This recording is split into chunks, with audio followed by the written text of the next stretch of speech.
And just tell us what your name is and give us the pitch. Well, hello, I'm Paul Noel Fiorino, and I've run for governor 3 times. I had the great honor to run with Harry Hempy here in regards to being an opponent, but we didn't act like opponents in this regard. I feel like a lot of his ideas brought to the governor's race were ideas that I brought to the race in 2006 as the first unaffiliated candidate in the history of Colorado to access the ballot by petition. So petitions are very strong. And then in 2010, I did the same thing and ran against the opponent of Ritter, Governor Ritter, who was trying to do the green thing in his own right and is really head of the green department at Colorado State University now. But in 2014, we had the opportunity to bring forward again the environment. And fracking is one of the strongest issues the state is facing. And we'll talk about that even further. I had the opportunity to bring the environment. I call it environmental hope. And me and my brother were very involved in the parades, going back 10 years, going back to the turn of the century now. But and then bringing the fact that this parade activity was all about recycling, reusing, dealing with the gas and oil aspects. But the fact that we did these from the state fair to the St. Patty's Day every year for 10 years. And this past year, actually the university that teaches about the Eurotech, right, Envirotech, those folks have a whole entourage of people that are carrying on what we had started. I brought also, I had mentioned at the same forum that I brought the environment to Governor Hickenlooper, who was mayor at the time. And so, again, we need a voice for the environment. And Colorado especially, with our beautiful environment, is really what we have to put an effort on again. And as a municipality, we were, again, working towards being a strong green city. Now, it seems like we're weighing that whole situation. And so I really want to, again, bring attention to our environment, which is the #1 issue in our society, in our world. It really is. We can talk about all kinds of things, but climate change, we know is real. This group, we're not preaching to the choir here, but I am. But the thing is that we have an opportunity to really take not only the city of Denver into its rightful place as the capital of Colorado, but to demonstrate that Colorado can be the next anti-fracking state. We can shut down fracking in this state, and it's moving in that direction, as you can already have a sense of it. The opportunity also to be involved in preservation of our green space. This last mayor gave away a park. We can't give up our green space. We can't let our parks be utilized in a way that isn't for the public good. So again, finding the environment and putting the environment in first position, if you will, is extremely important in my campaigns and have. Again, I ran for governor in 2014. This time I got votes from every county in the state, all 64 counties. I told myself if I got 500 votes out of Denver that I'd run in the mayor's race, and I got 664 votes. And as also, I don't feel that any candidate should run unopposed. That in itself, we're a democracy. So to have a candidate from your party is really important, that you've had a candidate in every election that I can tell. Of course, this municipal election, yes, is nonpartisan. So we really don't talk about the parties that we're attached to or the ideals in that regard. We really want to speak towards neighborhoods. We want to speak towards small businesses. And we want to speak also about the fact that we have new industries in this state. And this weekend, of course, is going to be huge for the newest industry of hemp and cannabis and marijuana. Now, I've been at the beginning of that since 2006 as well. I was the guy that articulated the growth in that regard. It is legal. You know, we can all pat ourselves on the back. But at the same time, I feel we have to really show how we regulate it, how we deal with it, but we also need to bring banking. And banking is really the next step. And as a municipality, I believe we, again, have an opportunity to develop our own bank, the Bank of Denver. We have a Bank of Denver, but we can, like North Dakota has already taken care of a bank, that they do a lot of good for their community throughout their state. We could do it right here in Denver and then expand it into Colorado. So that's another opportunity we really have. Whether that will be given any credence, I don't know. I haven't had much opportunity to speak at all. This is the first opportunity to speak at length. Just Saturday we met at the Corky Gonzalez Library and got 2 minutes for 3 questions, you know, and to realize that we were in a place that represented the voice, you know, of Dolores Huerta, who really brought the voice to Corky. And Corky was actually a Filipino gentleman, talked about how we have to bring our unions together and get people together to work towards a common cause. So to get 2 minutes to speak at a forum really was very quick and fast and furious, as they say. The other thing is that I'm really about the arts and the humanities, and I'm president of the Golden Triangle Museum District. I've been, as presidents go, I was at the beginning, and 20 years plus later, I'm still the president emeritus.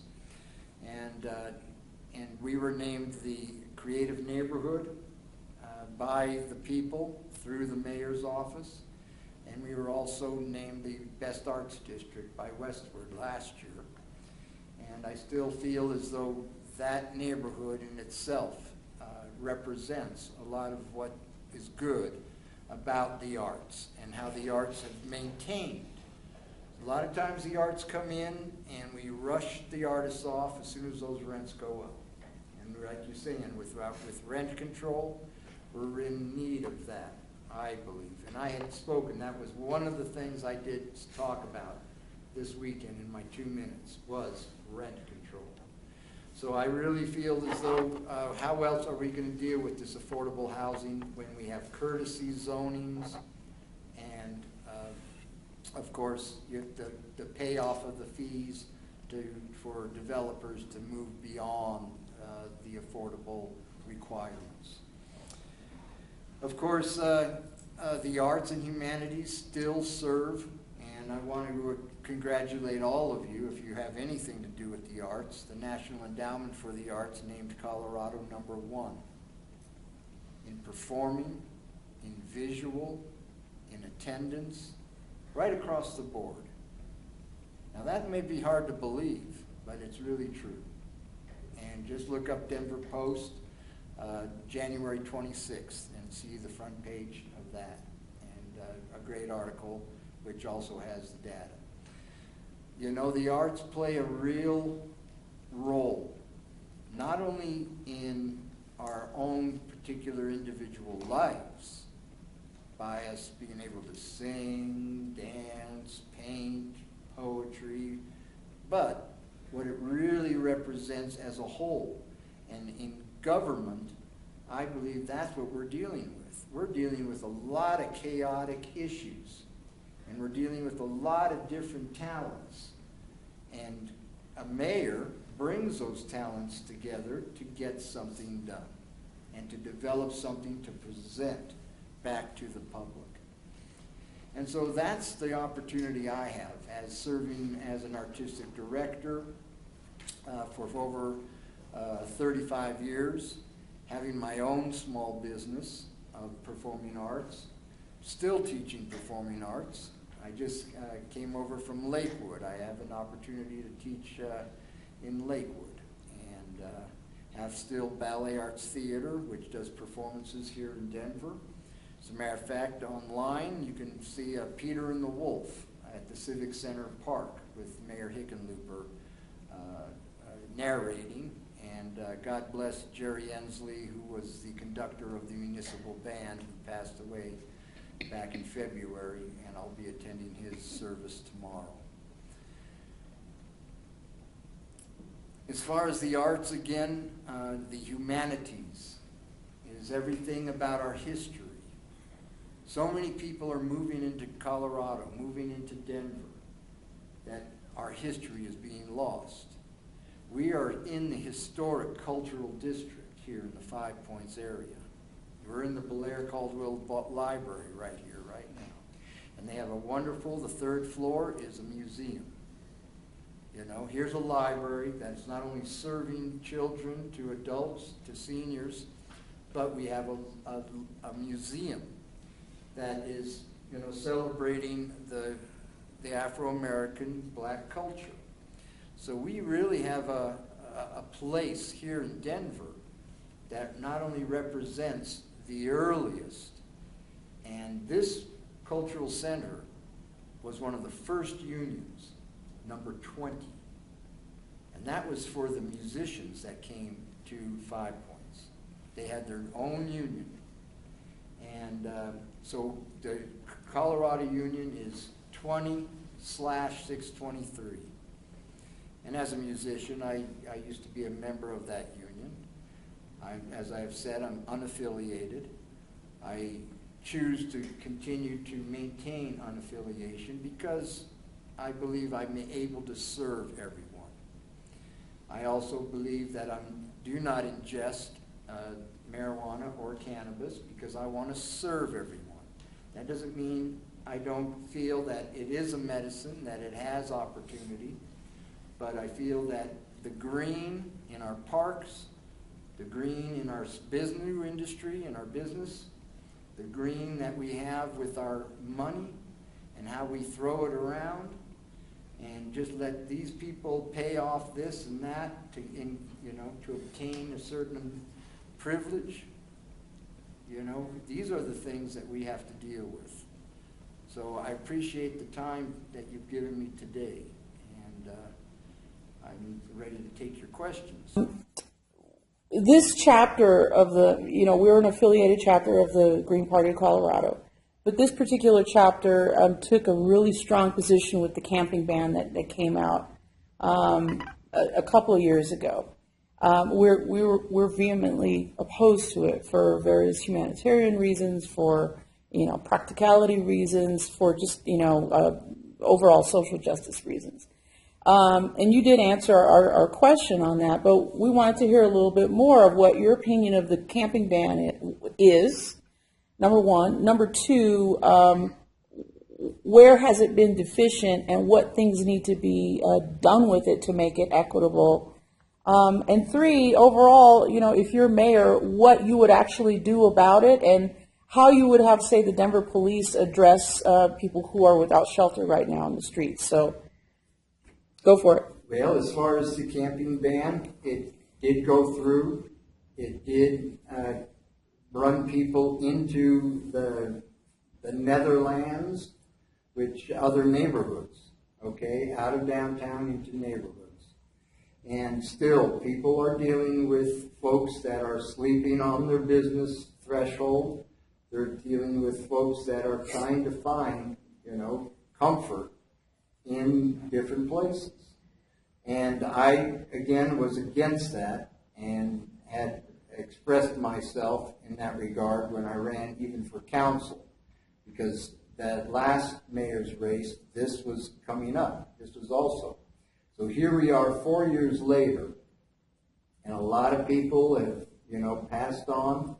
A lot of folks have, we don't know. We don't know where these folks go. We don't even know who's really homeless and who's not. We don't know what the fact is that someone lost a business, somebody lost a wife and kids, somebody lost their self-esteem through addiction, somebody lost a home through foreclosure. These things are happening right now. People are living on the edge. They don't know if they're going to be homeless tomorrow. I've been keeping in touch with a friend of mine who is homeless and has been going out on the street, carrying his cart, dragging it from place to place, but he's extremely disciplined in where he goes and how long he even talks on the phone with me. It's almost like he's got a more disciplined life than I do, frankly. And yet at the same time, I feel as though, in a way, we have the capacity to help each individual that's out there. And that's what we need. We need the police, yes, to realize that this is a psychology problem as well. That we're dealing with real people here, and not to just, shove them off or bring them to the jail of all places. That should never happen unless there is a disturbance and a breaking of the law. Again, we need toilets downtown. We need places for people to be able to relieve themselves. And if you walk up and down the mall, you go by an alleyway and, it reeks. And so that's one first thing we need to do. We really need to consider how we're going to do public restrooms. Europe does them, we can do them. And, it's just a matter of having more compassion, too. We need a city council, a mayor, and a police and sheriff department to have more compassion. Bottom line, because the homeless will always be here, and they're going to come to Colorado because this is still a place that's drawing. We are somewhat, I would say, we are a sanctuary city, not only for immigration, but for the homeless. We're building facilities, but that's abandoned. I don't feel as though the city should just throw money out there. We really need to develop a format that can deal with folks on an individual basis. Because everyone out there is an individual with an individual history and an individual need. And, there's no reason why we can't deal with that on this social issue, because that's really what it is. So yes, I would like to repeal the camping ban. I would like to see a place where we can have camping also, and ideally for the summer. Winters are hard here, and we don't think about. We see the men, we don't see the women and the children. And just our public schools, they're, the numbers are riveting. But we need to take a look at all of that as a whole. Okay? Great.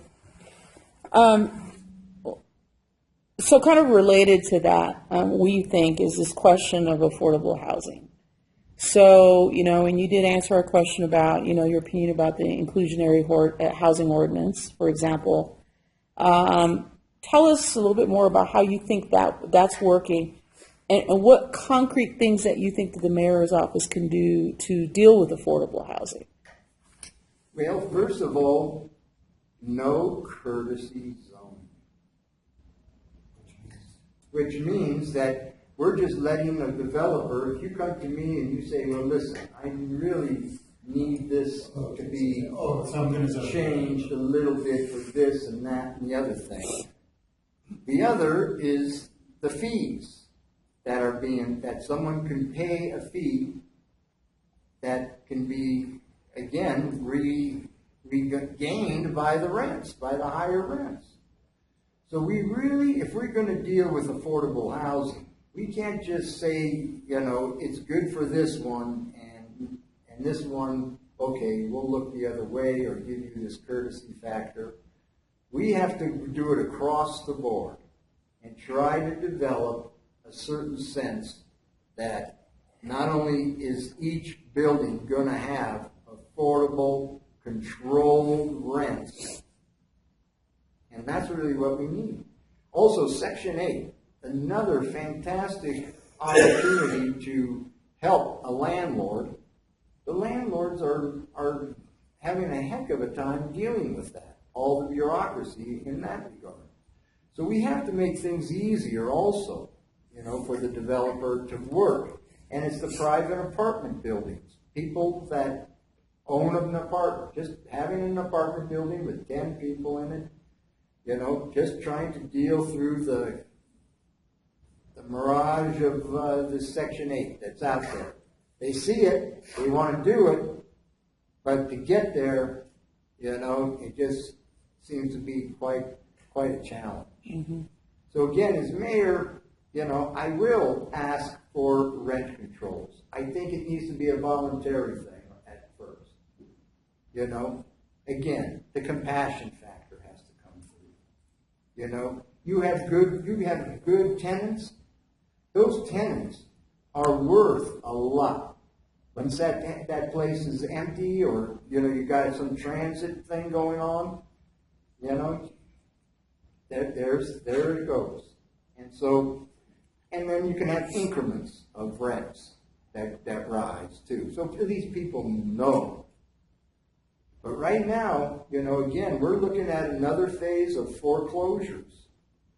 I wrote a song called The Foreclosure Blues. You can see it on Reverb Nation. Listen to it for free. And that was back in 2007 because I went through foreclosure. I know what it's like to be, have a home, the American dream, and to lose it. Lose it because of a certain health situation, which leads into another family situation, which leads into another place. And so, we really need to find it. Where do you go? Where are seniors going when they're on this locked-in income and the rent goes beyond? Where are they going? Where are we? So this is the next thing. So we need to put an attention on our seniors and our children who are homeless and don't have that affordable housing, and then work really hard and develop the department. The department, I think, is just a few folks. Debbie Ortega, who's running for at-large council, served on that also. And so she's very concerned as well. I think we have a new council that's coming in, and I hope and pray, that we can put this affordable housing thing into perspective. Sort of related to that, one of our Green Party heroes is the current mayor of Richmond, California. Her name is Gail McLaughlin, and one of the things that she's done, they've got a really huge Chevron plant that is one of the largest jobs producers, but also one of the largest pollution producers. And what she has done, and the city council, who also has a lot of Green Party members as well, is that they've used the power of eminent domain, for example, to go in, buy a house on short sale that's going into foreclosure, mortgage it back to the people that are living in it as a way to keep them in the house.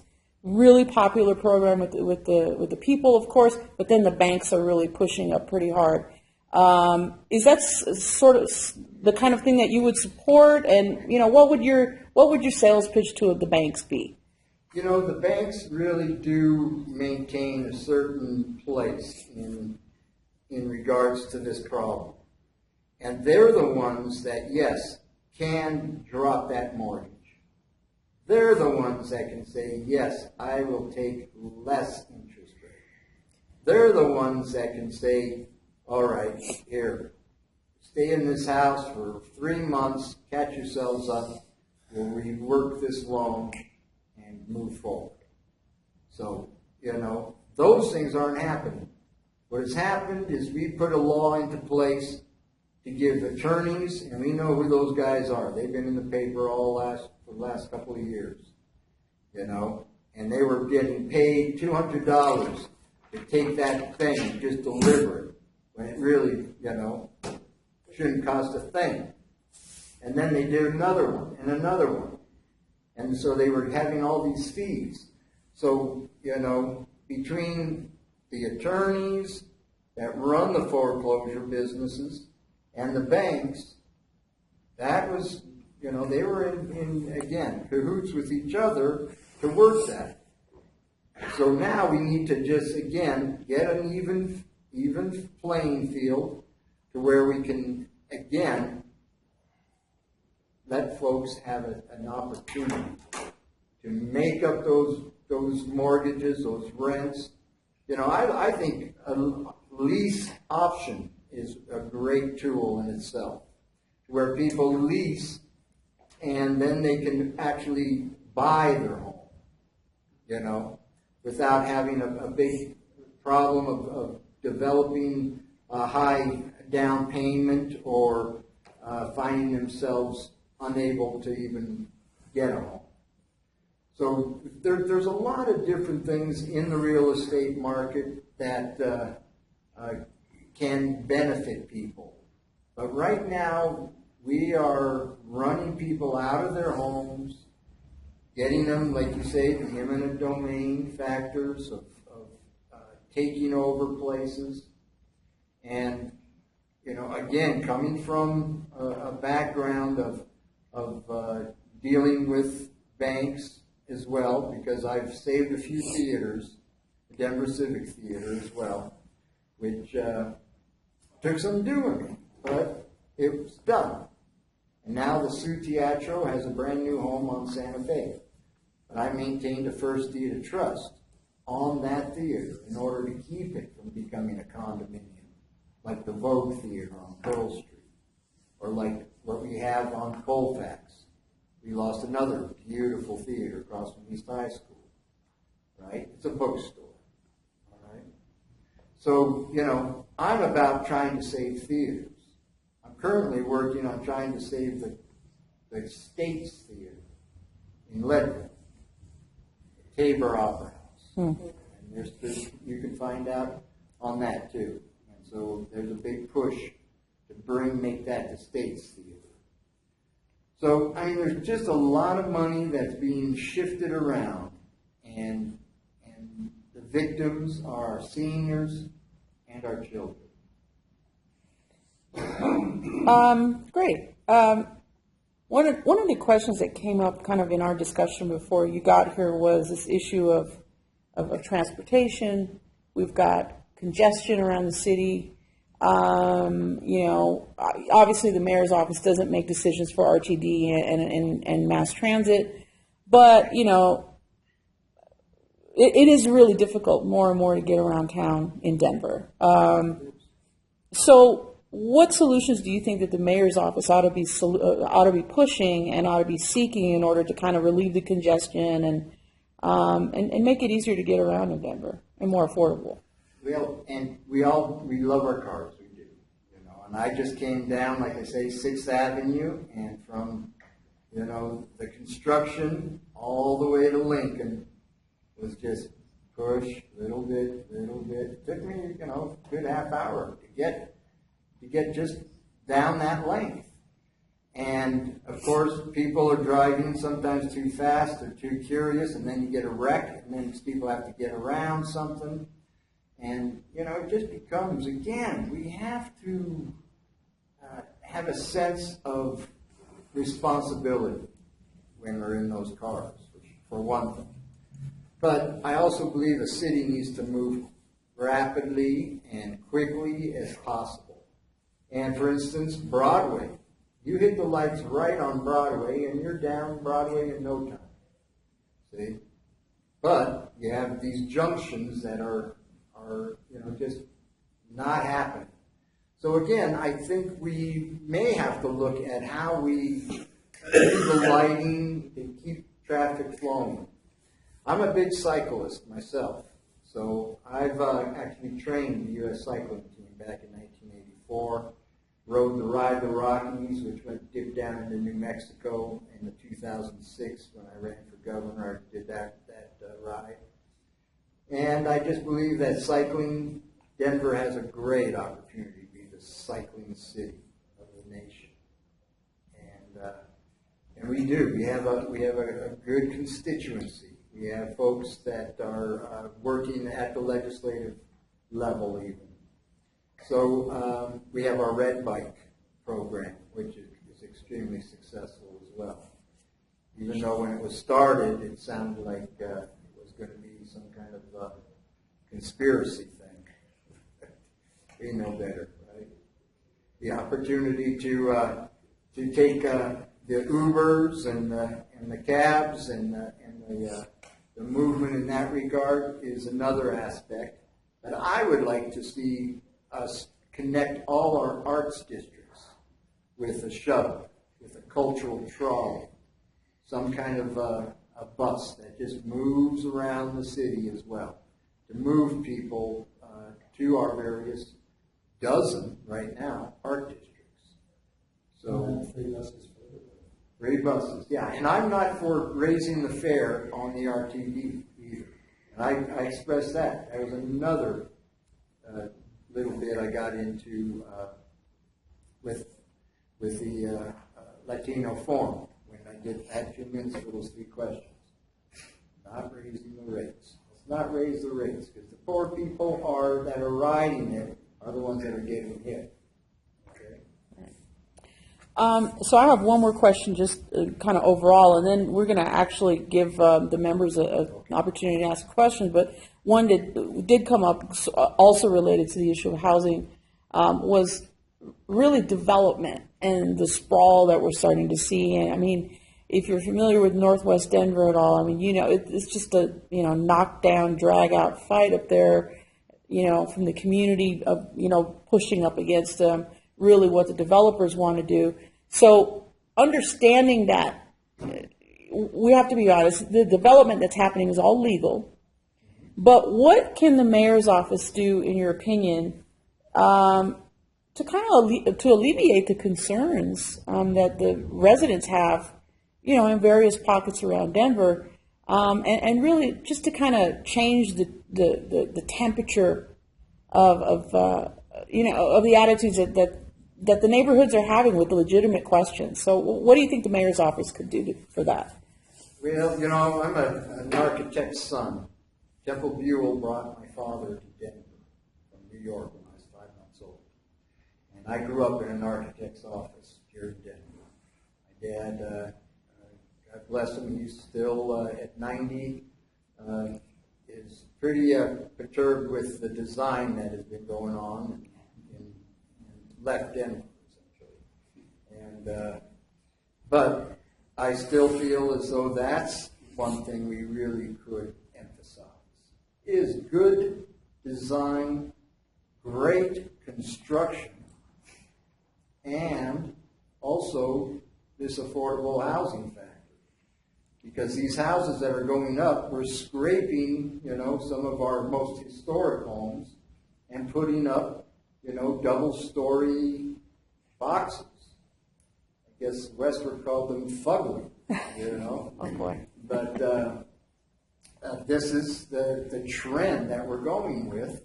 I mean, even the Denver Square was a house that had, real distinction and real structure, and, some of them are still standing.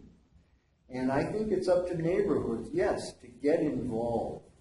I am a delegate of the Inter-Neighborhood Cooperative for Golden Triangle Museum District. And we're in the same boat, you know, again, they just want to go shoot those buildings up as high as they can possibly go. And if we let our neighborhoods just go the way that they are going, that's what's going to happen. We're going to have apartment buildings in the middle of our residential communities that are going to shade our neighbors. You're not going to, you know, you're not going to have the views, you're not going to have the sunlight, skylight that you need. So again, as a mayor, I believe we need to push good design, great construction, with good materials, and develop a sense of neighborliness in our neighborhood. Bob, do you have a question? Yeah, this is a more abstract, higher level thing. A lot of what we've talked about tonight is money is the root of all evil sort of thing.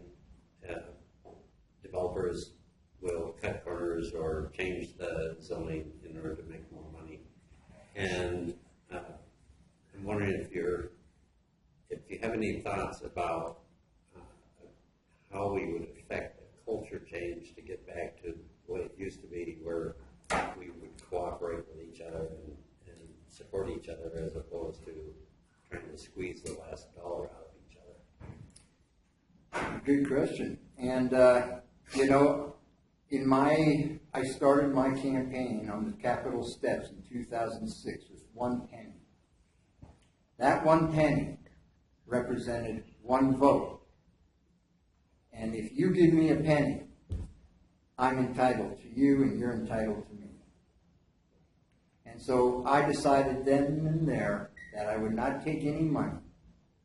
I would not take contributions or donations. I would not accept endorsements. However, I acknowledge endorsements. Okay? I think that's only right to acknowledge someone who wants to give you an endorsement. Like the veterans, homeless veterans gave me an endorsement. The 420 party gave me the endorsement, actually took it away from Tancredo in 2010 and gave it to me. And I believe if those folks, you know, came out and voted again for this election, you know, we may succeed. And to bring awareness to the fact that a candidate, whether it's me or Harry or, you know, any candidate, without having any financial support, actually win an election, would make a big difference in how we are doing elections. I believe we need public financing of elections. I believe we need to repeal and overturn Citizens United, which Colorado did join already. Okay, so we are part of one of we still need quite a few states, but we did vote that in.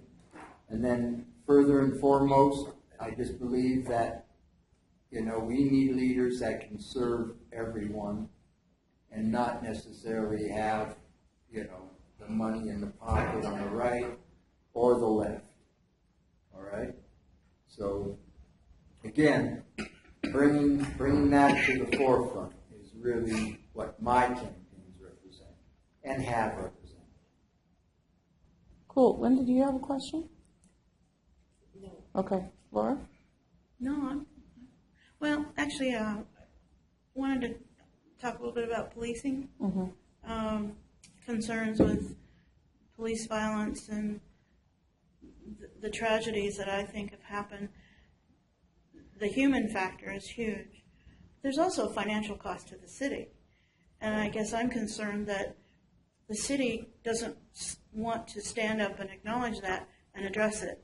There seems to be a lot of it, well, this happened and that happened. Stop excusing it. And what's the approach? What's your thoughts on, especially officers or police officers who have repeatedly displayed lack of concern for citizens or violent tendencies?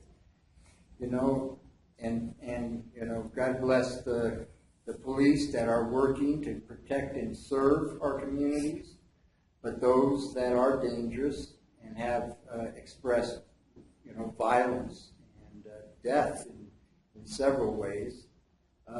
There's a culture of violence that we all live with here anyway. And, it seems like we've had that culture of violence. I mean, I went to Officer Hollis's funeral, which was attended hugely,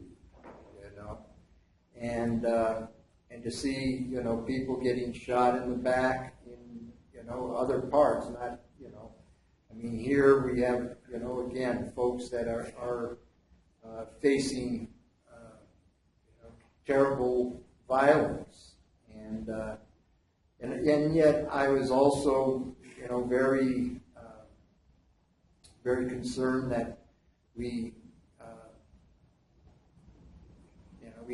disgrace the memorial for the fallen policemen. But we're always going to have these bad apples, and it really starts at the top. The mayor is the buck stops at the mayor, not at the police chief. The mayor, hires the police chief and the head and the sheriff as well. There's talk about having that being an election before the sheriff. But honestly, yes, I feel that the mayor has to address, these officers. And how would you do that? I would, again, take them before, the people, and then, if there is enough evidence to take it even further, we'd have to go there, for justice in that regard. Because we just have to realize that we're not about, pulling that pistol as fast as we want to, and yet, we're at a place in Denver where it is polarized now. Very much. Thank you. How about you, Amy? Do you have a question? Okay. Jason? More on the policing.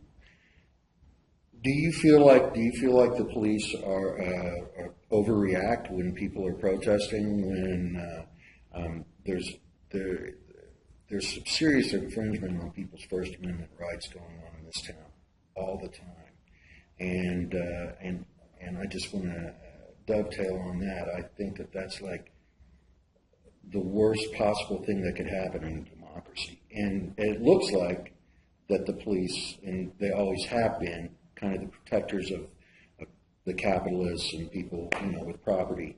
So what, as mayor, would you do as far as the police go, and how they handle protests, and how they just do all of their policing work? Because it seems pretty out of control right now. And Occupy, which we had last summer, right? Also, Yeah. 2 summers ago now even.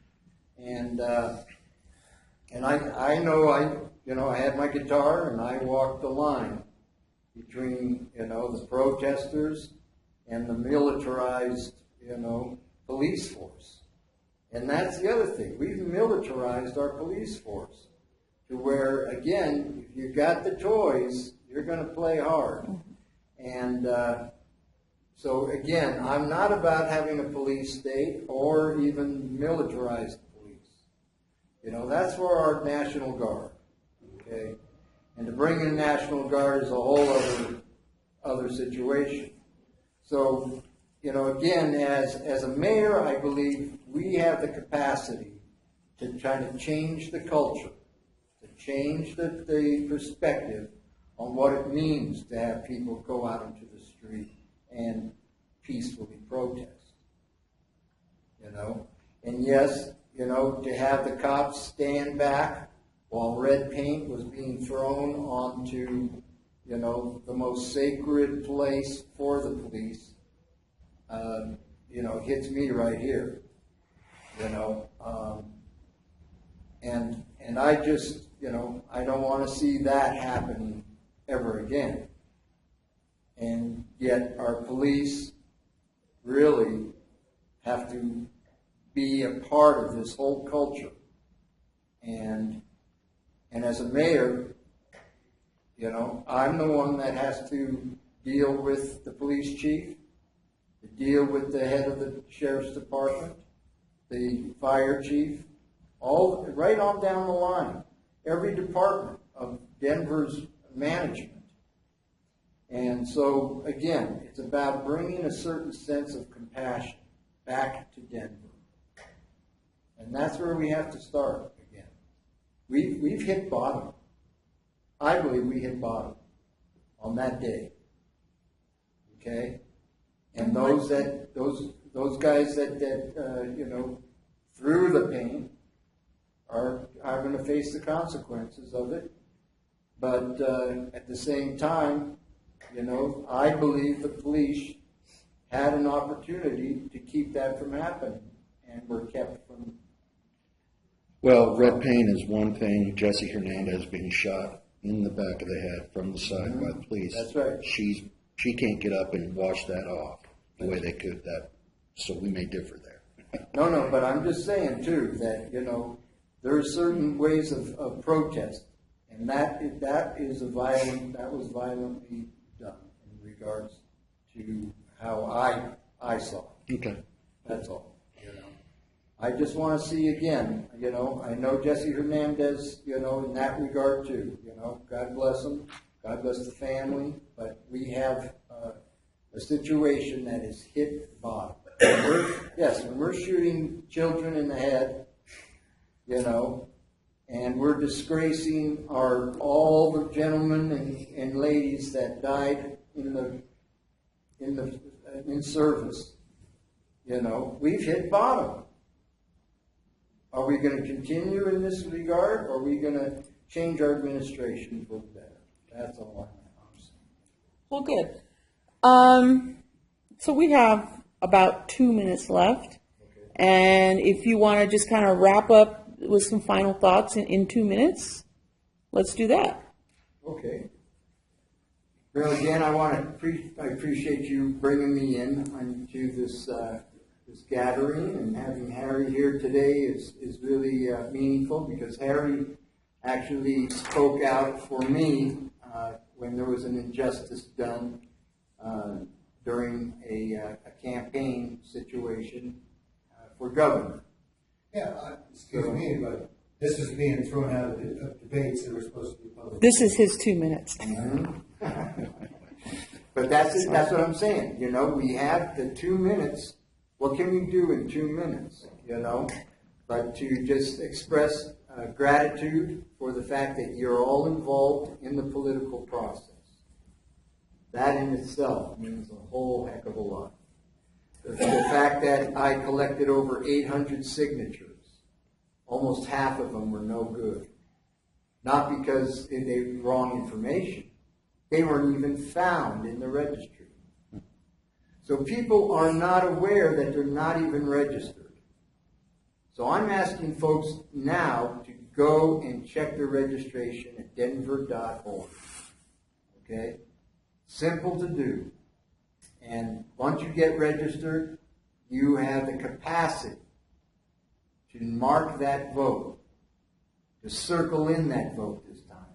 You know, these are new ballots, and I understand we even had some problems with the ballots. So we have to be extra careful in how we, you know, play this political arena. Because it is, folks, it is. We are in the arena, and we are a small few. I don't know what the voter turnout is going to be with this new mailing ballot, but it'll be interesting. That's what's going to be the interesting thing, is to see who votes, how many votes we actually bring out of the Denver municipal, you know, for who, what, and so again, I thank the Green Party for giving me the opportunity to address you. And of course, I'm unaffiliated, and yet I believe we have a lot of similar issues and similar solutions, and that we have a capacity as a people, especially in Denver now, to really make a change. And so I'm asking for your vote. come Cinco de Mayo, come May 5th. All right? By then, it's not June 2nd. We may have a runoff. Who knows? Maybe enough folks will vote and we will have a runoff. You know? But at this juncture, I just really appreciate you bringing me into the fold to be able to express myself in such an elaborate way. Great. Well, thank you very much.